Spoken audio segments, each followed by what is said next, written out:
This deal almost fell over. Both of the parties were just exhausted with the process, which can often happen. They had real deal fatigue had set in. So here's what I did to fix it and get things back on track.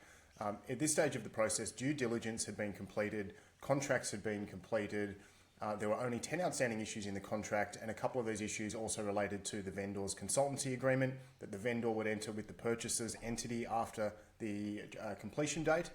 But look, both parties were they just wanted to get the deal done. They had a great relationship, and they just couldn't understand why the solicitors couldn't resolve these final issues, which look can sometimes happen. So the vendor solicitor gave me a ring and said, Dan, we've got 10 outstanding issues that need to be resolved, and can you help? Can you step in and speak to the parties? So what I basically did was I called both of the parties, and look, you've got to understand when two parties are at a point where the deal fatigue has set in, you've just got to be really sensitive to those needs and help to just reset their perspective. So what I did was I called them both separately and I said, look, you guys are both aware of this. You've got 10 outstanding issues.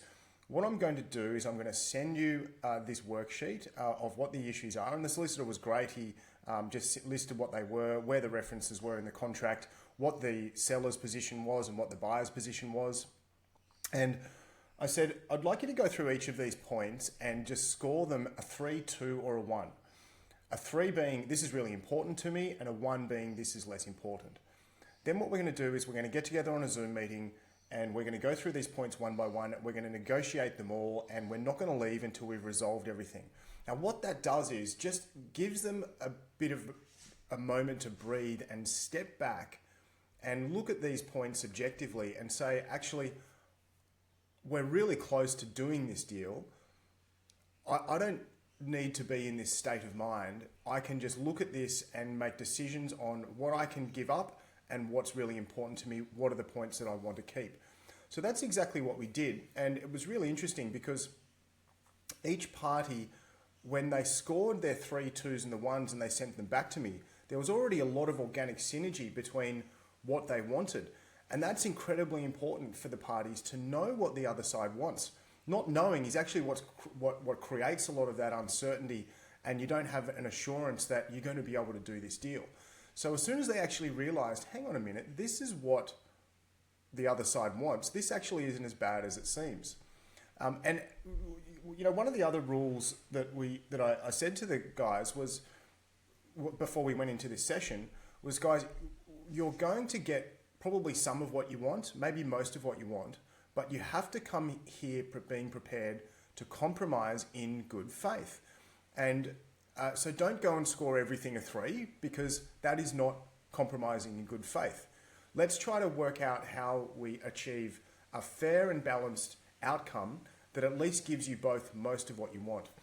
And look, I'll talk about just a couple of really simple examples. So one really simple example was the vendor was pushing for the release of the deposit to occur on exchange.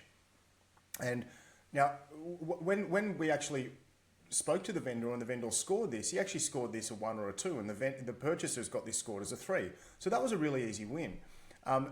Another example is who was going to be the accountant who would do the EBITDA calculations after the completion date. So as part of this transaction, there was a post-completion performance period where the business had to reach certain milestones, financial milestones, and if that occurred, then the deferred payments would become eligible.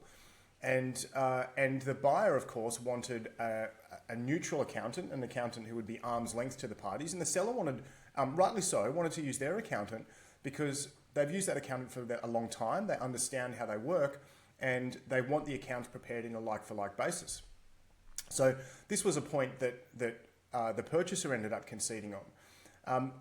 But bringing this back to the beginning of the meeting, it really just changed the whole dynamic between the buyer and the purchaser, because all of a sudden they were able to step back from the emotional state that they were in, and very much understandably, look at things objectively and realize that actually we're here to do the deal together. We both actually have a common interest here. We have an aligned outcome, and that there's a relationship that's going to be really important to preserve if you're working together after the completion date.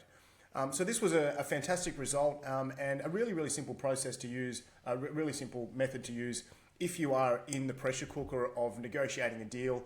There's some few sticky points left and you just need an objective, simple method to help the parties understand what the other side wants and find a common ground. Bye.